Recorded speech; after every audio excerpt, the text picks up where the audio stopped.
যোৱাটো দীঘলীয়া সময়ত আমি দেখিবলৈ পাইছোঁ যে অসমৰ বৰ্তমান 14টা যিখিনি জনজাতি আছে আৰু এই জনজাতি জনগোষ্ঠী আমাৰ জাতীয় সংগঠন ছাত্ৰ সংগঠনৰ বাদেই অসমৰ প্ৰতিটো ৰাজনৈতিক দলে এই কংগ্ৰেছে হওক বিজেপি হওক এজিপি হওক আন ৰাজনৈতিক আঞ্চলিক বা ৰাষ্ট্ৰীয় দলে ছয় জনগোষ্ঠী জনজাতিকৰণ বিষয়টো তেওঁলোকে সমৰ্থন কৰি আহিছে কি কাৰণত সমৰ্থন কৰিছে আমি নাজানো আমাৰ কথাটো হ'ল সিসিটোৱা যোনটো আমাৰ জনজাতি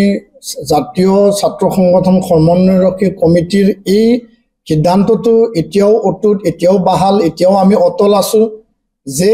14টা জনজাতি অসমত যি আছে খিলঞ্জীয়া ভূমিপুত্ৰ আমি এতিয়াও বহুতো পিছত বহুত দিশত আমি পিছপৰা আমি বঞ্চিত লাঞ্ছিত আমি শোষিত আৰু এই 14টা জনজাতিৰ অস্তিত্ব ৰক্ষাৰ কাৰণে আমি সদায় যুঁজ কৰি আহিছো কৰি যাম এই জনজাতি বৰ্তমান যি এক্সিস্টিং ট্ৰাইবেল আছে ইয়াক ক্ষয় ক্ষতি কৰি পেলাই ইয়াক আঘাত দি পেলাই ইয়াৰ ওপৰত জাপি দি পেলাই মানে নতুন জনজাতিকৰণ আমি কেতিয়াও নিবিচাৰো আমাক কোনো ক্ষয় ক্ষতি নকৰাকৈ কাকবা ৰাজনৈতিকভাৱে কাকবা সাংবিধানিকভাৱে বিশেষ সুবিধা প্ৰদান কৰিব কিবা প্ৰিভিলেজ দিব সাংবিধানিক আৰু ৰাজনৈতিক মই দুটা কথা কৈছো পলিটিক্যাল আৰু কনস্টিটিউশনাল বিশেষ এটা সুবিধা দিব কাকবা প্ৰিভিলেজ দিব হেতু ইকোনমিকে হোক বা আন দিশে হোক আমাৰ একো ক'ব লগা নাই কিন্তু বৰ্তমান যে অসমত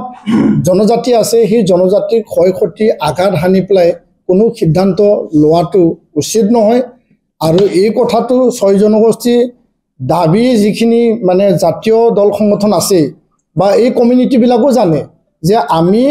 আৰু তেওঁলোকেও এটো বিবেচনা কৰা উচিত যে অসমত 10% ৰাষ্ট্ৰ পৰ্যায়ত নেশনাল লেভেলত 7.5 ইয়াত যদি অধিক মানে লোক অসমত এতিয়া 40-45 লাখ জনজাতি লোক আছে তাৰে যদি 1.5 কোটি ইয়াত যদি 10% যদি শামিল হয় তো 2 কোটি মানুহে তো মানে জনজাতি হৈ যাব তাৰ মানে 90% তো ইফালে থাকিব 10% 2 কোটি মানুহ হুমাই যাব তো ইয়াৰ ৰক্ষাটো কেনেকৈ হ'ব ইয়াৰ মানে ভৱিষ্যত অস্তিত্বটো কি হ'ব এই কথাটো তেওঁলোকেও বুজি পায় আমি কাৰো লগত সংঘাত বিচৰা নাই কাকো আমি হিংসা কৰা নাই কোনো জাতীয় দল সংগঠনৰ দাবী তেওঁলোকৰ জাতীয় আবেগ অনুভূতি তেওঁলোকৰ ৰাজনৈতিক সাংবিধানিক অধিকাৰক আন্দোলনক লৈ আমি কেতিয়াও আমি মানে বাধা প্ৰদান কৰা নাই আমাৰ কোনো হিংসা নাই কথাটো হ'ল যে বৰ্তমানৰ জনজাতিক ক্ষয় ক্ষতি কৰি পেলাই যাতে কোনো ৰাজ্য চৰকাৰ বা কেন্দ্ৰীয় চৰকাৰে যাতে সিদ্ধান্ত নলয় আমাক আমাৰ নিচিনাকে জীয়াই থাকিবলৈ দিয়ক আৰু আনে যি দাবী কৰিছে তেওঁলোকক ৰাজনৈতিক সাংবিধানিকভাৱে কি ধৰণে সুৰক্ষিত কৰে কি ধৰণে তেওঁলোকক অধিকাৰ দিয়ে এটো চৰকাৰৰ কথা এই কথাটো আমাৰ ফালৰ পৰা আমি স্পষ্ট কৰিছো নাই জনজাতি বুলি তেনেকুৱা কনসেপ্ট মানে ৰাজ্য বুলি কোনো কনসেপ্ট নাই মানে ট্ৰাইবেল ষ্টেট বুলি আপুনি সমগ্ৰ ভাৰতত যদি চাই আপুনি আজি ছত্তীশগড়টো যদি চাই ঝাৰখণ্ড যদি চাই আপুনি যদি উৰিষ্যা চাই সেন্ট্ৰেল ইণ্ডিয়াত বহুতো তেনেকুৱা ট্ৰাইবেল